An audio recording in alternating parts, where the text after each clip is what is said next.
আজ করব ছোলার ডালের হালুয়া। তার জন্য লাগছে ছোলার ডাল, একটু কেশর,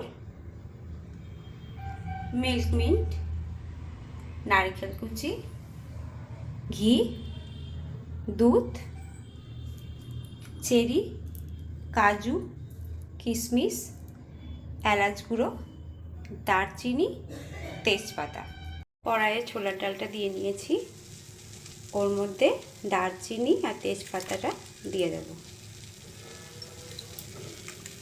এরপরে দুধটা দিয়ে দেব। দুধটা দিয়ে ছোলাটা সেদ্ধ করতে হবে।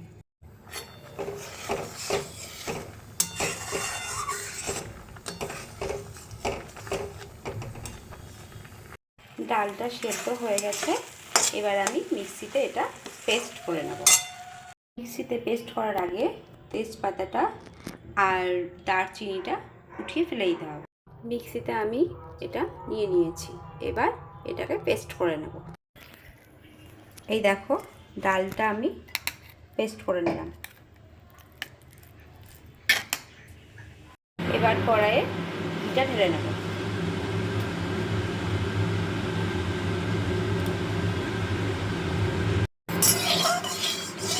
বেশি গরম করতে হবে না, হালকা গরম করে ওই ডাল মাখাটা দিয়ে দিতে হবে।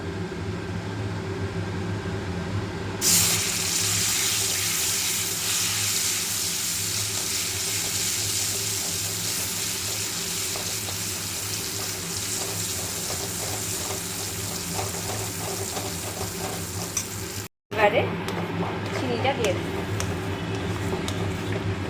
এলাচ গুঁড়োটাও দিয়ে দেব। এবারে এটাকে ভালোভাবে নাড়তে হবে। এটা কিন্তু নাড়তেই হবে, না নাড়লে কিন্তু তলে লেগে যাবে।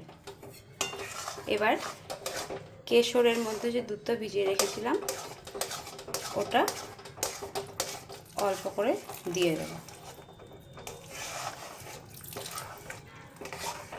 দুধটা দেওয়ার পর দেখো একটু নরম হয়ে আসবে, কিন্তু এটাকে ভালো করে নাড়তে হবে। একটু যখন টেনে যাবে তখন নারকেলটা দিয়ে নেব, আমি দেখাবো।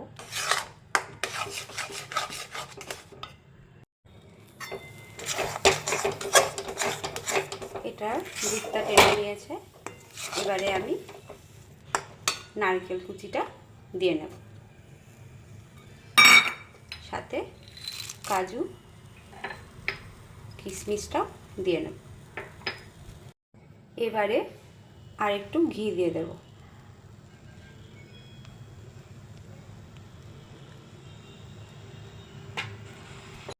এটা যখন হওয়ার মুখে হয়ে যাবে তখন অটোমেটিক কড়াই থেকে উঠে উঠে আসবে। দেখুন, কড়াইয়ের মধ্যে কিন্তু আর লাগছে না। এটা আর একটু হলেই হয়ে যাবে। এই দেখো, এটা হয়ে গেছে, আর কড়াইয়ে লেগে নেই। এবার অটোমেটিক এটা উঠতে থাকবে। এটা হয়ে গেছে। এই থালাটাতে ঘি মাখিয়ে রেখেছিলাম, এবার এটা এই থালাটার উপরে নিয়ে নেব।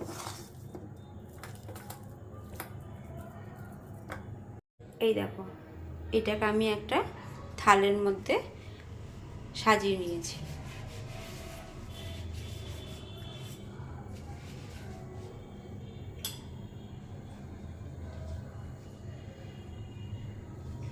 দেখো, হালুয়াটা পুরো রেডি। কেমন হয়েছে বলো। ভালো লাগলে একটা লাইক, কমেন্ট, শেয়ার করে দিও।